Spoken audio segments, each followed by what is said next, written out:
Eu vou falar com o senador da República, Cristóvão Buarque, que com certeza tem uma posição coerente sobre todo esse drama com que o país está passando neste exato momento. Um prazer ouvi-lo aqui no Rio Grande, em Santo Ângelo, senador Cristóvão Buarque. Bom dia. Bom dia, é um grande prazer falar com você e com todos os seus ouvintes. O povo está perplexo, senador, com tanta situação em que o país está passando, é a crise econômica, é a corrupção, é o desgoverno, não se sabe qual é o rumo. Como é que o senhor avalia toda essa situação que nós estamos vivendo nesse exato momento, senador? O povo está perplexo e o mais grave é que nós, políticos, estamos perplexos também. E a perplexidade vem de uma pergunta: como é que a gente deixou que o Brasil chegasse a esse ponto? Alguns podem dizer que essa é uma pergunta que tem 500 anos de idade. Mas eu quero saber, é porque nos últimos anos, depois do processo de democratização, nós conseguimos recuperar a estabilidade monetária, que ninguém acreditava. Conseguimos fazer alguns programas generosos para as classes mais pobres, o que é uma coisa boa, mas não conseguimos fazer as transformações que prometemos. A transformação na maneira de fazer política, não fizemos a reforma política, a transformação que fizesse com que a Bolsa Família não fosse mais necessária, porque teríamos abolido a necessidade dela. Nós não fizemos as transformações para ter uma economia que fosse produtiva, criadora de novos produtos. Nós não fizemos as transformações necessárias para que cada pessoa morasse numa casa com água e esgoto, para que não tivéssemos doenças endêmicas, mosquitos malditos que só existem pela nossa omissão. E, finalmente, nós não chegamos a esse momento, quase metade do século XX, dizendo: nós temos o país com o qual nós sonhávamos, ou pelo menos caminhando para isso. Essa perplexidade hoje do povo deve ser sobretudo contra nós, os políticos, porque vocês, e eu digo vocês, mas eu sou um deles, não conseguiram definir um rumo, um caminho para que o Brasil dos nossos jovens fosse melhor do que o Brasil dos nossos velhos. Por isso a perplexidade. Então podemos dizer assim que a própria política está em crise, há um desgoverno. Que rumo nós podemos esperar do país, já que ele chegou a essa situação? O que podemos esperar? Há uma luz no final do túnel, senador? Eu vou primeiro dizer que há um desgoverno que me permite criar um neologismo. Há um desgoverno e uma desoposição também. Porque o grave de hoje é que a gente não está vendo. Isso está tudo errado desse governo. Aqui está uma luz, como você falou. Não se está vendo essa luz. Alguns de nós sugerem, propõem, mas não se transforma em uma visão que agarre a população e o conjunto da liderança. Então, hoje, sinceramente, essa luz está se afastando de nós. Eu acredito, entretanto, que, como todo povo no mundo, chega um momento em que a gente se encontra. Que esse é o desafio do Brasil. Como o Brasil se encontrar?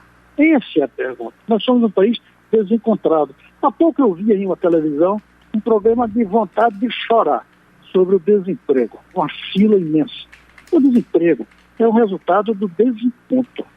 E nós temos os recursos, como capital, como terra. Nós temos as pessoas querendo trabalhar a terra, os recursos. Nós temos as máquinas. A gente não consegue fazer um encontro entre pessoas que querem trabalhar e máquinas que querem ser trabalhadas. Esse desencontro é um problema político. Se nós recuperarmos a credibilidade na política, nós resolvemos o problema. Porque o capital existe, porque as pessoas querem produzir. Agora, para que esse encontro dê resultado, e aí as pessoas vêm dizer: lá vem esse Cristóvão com a mesma lenga-lenga. Para isso, precisa, sobretudo, de educação. Para que haja um encontro hoje entre as máquinas e os desempregados, é preciso que os desempregados saibam usar as máquinas. E hoje, lamentavelmente, nós abandonamos a educação de tal forma que hoje é uma dificuldade de dar emprego por falta de preparo do candidato ao emprego. Eu converso com as pessoas das agências que buscam emprego e eles dizem, olha, aqui chegam milhares em busca de emprego. Nós temos centenas de vagas, mas as pessoas que chegam não estão preparadas para o exercício das vagas.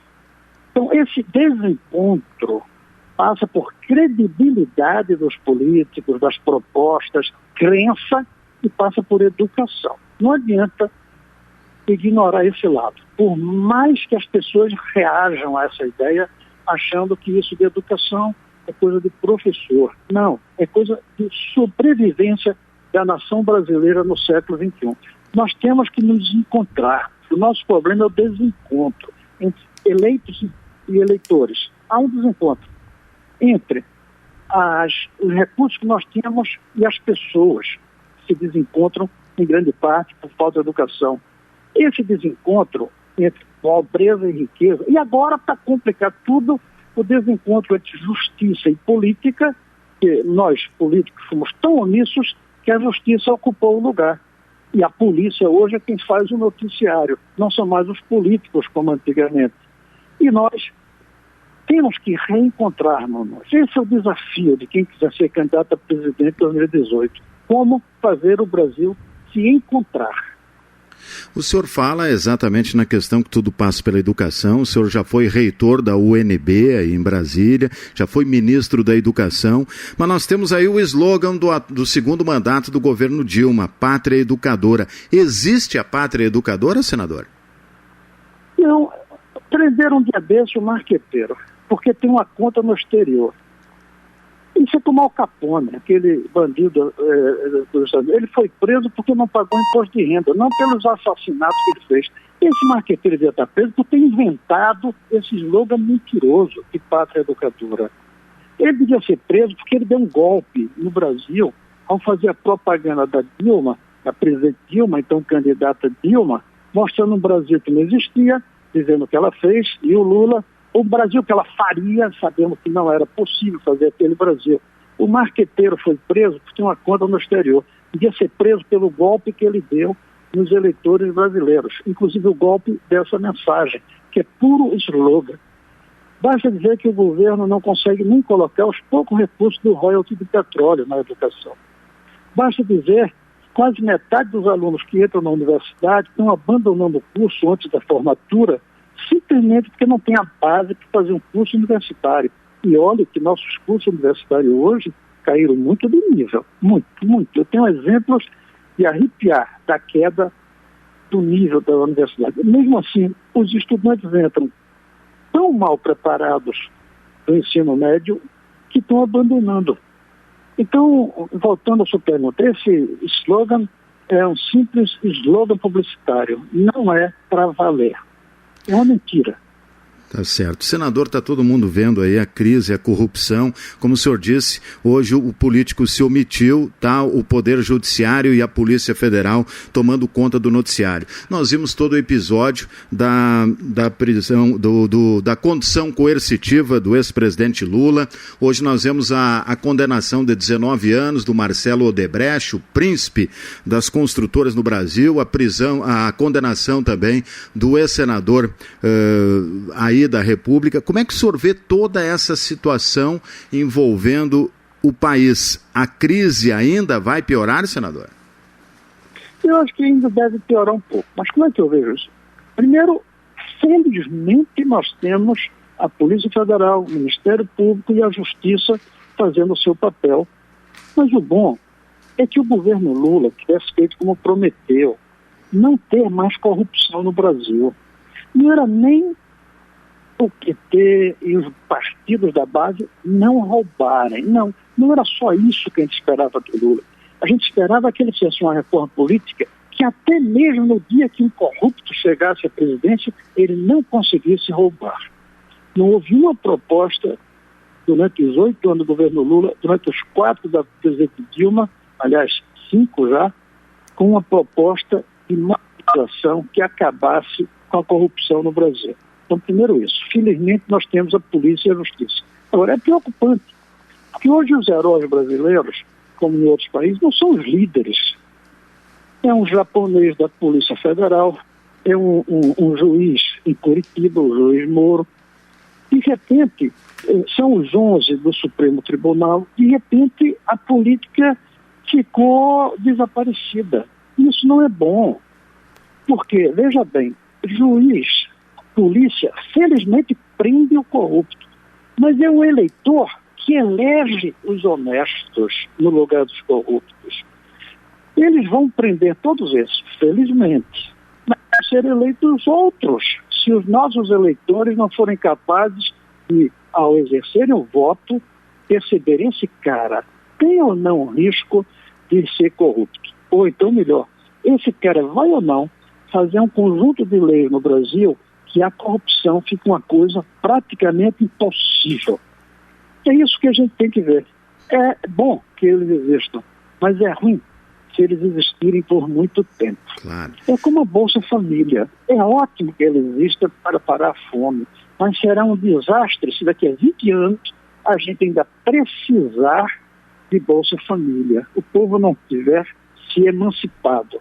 Mesma coisa é a justiça e a polícia. É bom ver o japonês da Polícia Federal prendendo corrupto, mas é triste se daqui a 20 anos a gente precisar de mais japoneses da Polícia Federal prendendo corruptos. Eu espero que nesses 20 anos a gente consiga resolver não o problema de prender um corrupto, mas o problema da corrupção, claro, acabar com ela. E isso é possível. Os outros países têm, mais uma vez eu volto. Tem a ver também com a educação. Senador, o domingo agora é o dia de manifestações prós e contra o governo Dilma. Muito tem se falado aí no próprio impeachment. Ela termina o seu mandato? Está entrando agora no segundo ano do segundo mandato. Ela termina ou não? Olha, eu fui um de que, no começo, na semana seguinte à eleição dela, disse que ela ia precisar de diálogo. Não governaria sozinha. Eu, durante um ano, fiquei falando na necessidade de diálogo, a oposição conversar com o governo conversar com a comissão. Eu perdi essa convicção. Eu acho que a gente perdeu a credibilidade de conduzir o processo. Agora, nós não podemos fazer um impeachment de uma maneira irresponsável, porque a Constituição diz, pode ter impeachment, então não é golpe. Mas ela diz, para isso ela tem que ter cometido crime, não pode sair por incompetência. O impeachment não pode ser dado por incompetência. Ela continuar é uma tragédia. Ela sair sem cumprir a Constituição é muito ruim para a democracia. Nós estamos sem ter uma saída boa. Seria a renúncia dela, por exemplo. Eu não sei. O senador Randolph fez uma proposta que eu achei interessante. Ele sugeriu que a presidente Dilma propusesse, e se ela não propuser, nós, senadores, propormos um plebiscito nacional, em que o povo diga, queremos que a Dilma continue ou queremos que a Dilma saia. Se ela ganhar, eu acho que resolve o problema, porque acomoda, porque volta a credibilidade. Se ela perder, ela aí tem que sair. Fica 90 dias e se faz uma nova eleição. E o plebiscito seria para ela e para o vice-presidente. Mas é uma hipótese difícil de realizar. Por isso que eu falei, usando a sua expressão, tem luz no fim do túnel? Hoje não está tendo luz no fim do túnel, porque a continuação da Dilma como presidente é muito ruim para o Brasil. Mas ela sair sem cumprir-se a Constituição vai ser muito ruim também. Claro. Para a gente encerrar, o senhor após 11 anos deixou o PDT e ingressou no PPS. O que lhe motivou essa mudança de partido? É que eu saí do PT, onde eu estive 15 anos, quando eu senti que o PT não tinha mais o vigor transformador da sociedade brasileira. Tem muita gente acusando o Lula, porque ele é suspeito e cada vez com mais provas, de que participou de um sistema de corrupção, por tolerância ou por beneficiamento próprio, ou as duas coisas. Eu acho que mais grave é que Lula não cumpriu as esperanças do povo, não fez as transformações. Eu saí quando eu vi que o governo Lula não ia transformar o Brasil. Ia fazer umas ajudas para os pobres, o que não é ruim, ia ajudar o crescimento aqui e ali, aproveitando o crescimento no exterior, mas não ia ser um partido transformador. Saí. Fui para o PDT porque era oposição a isso, que trazia de volta as propostas de Brizola, as propostas de Darcy Ribeiro, que eu considero de certa maneira, um líder que eu segui e um mestre que eu tive. Saí, fui para a oposição. Na oposição, o PDT me fez candidato a presidente da República contra o Lula, logo oposição. Terminou a eleição, Lula ganhou, eu tive aqueles meus 2,5% de votos, fiz meu discurso, o PDT saltou o alambrado e foi ter um ministério e passou a apoiar o governo. Eu continuei protestando, reclamando, dizendo que era um erro, me manifestando como um senador independente, sempre votando a favor e contra o governo, conforme a proposta. Aí chegou um limite. O limite é nos últimos meses, quando a gente percebe que o PDT entrou para valer, não apenas no governo, mas no casamento com o PT, no entrelaçamento. PT e PDT hoje é um só. Só tem um desenho no meio para separar os dois, mas é um só. E estão afundando junto e afundando o Brasil. Então, eu ainda tenho alguns anos na política. Queria duas alternativas. Dizer, olha, eu errei 2 vezes, não vou errar a terceira, eu vou me acomodar na idade que eu tenho de 72 anos. Ou eu não tenho direito a esse acomodamento no momento que o Brasil atravessa. Eu tenho que continuar na luta e para isso tem que ter um partido. E aí, no cenário que está aí, o PPS me atraiu. Primeiro, pela história. Segundo, por uma relação pessoal de adolescência lá em Recife, quando eu militei no movimento estudantil junto com o Roberto Freire. E terceiro, e o mais importante, o próprio Roberto Freire, presidente, tem dito que ele quer que o PDT se recicle, se adapte, para trazer os problemas da modernidade, como o meio ambiente, como a revolução tecnológica, que vai fazer com que não haja mais emprego, a não ser para pessoas muito bem educadas, para trazer os novos problemas do mundo, e já convocou um congresso extraordinário para o próximo ano. Não é esse por causa das eleições municipais. E me interessou, porque isso é aquilo que mais me motiva, um partido para a juventude. Eu espero que o PPS seja essa terceira alternativa minha em quase 30 anos de política e que a gente consiga, antes de terminar a vida ou a atividade, porque a gente pode ver alguns anos depois da atividade política, deixando um partido dos jovens e para os jovens, e para um mundo melhor e um Brasil melhor. Tá certo. Foi um prazer ouvi-lo. Um bom dia, bom trabalho, senador Cristóvão. Um bom dia para você, para todos os ouvintes, e eu espero que um dia a gente faça uma entrevista sobre as coisas boas que podemos fazer nesse Brasil, conseguindo encontrar-se os brasileiros com o Brasil e com o mundo. Eu acho que isso é possível. Com certeza. Senador Cristóvão Buarque, falando com os ouvintes aqui da Rádio CPE.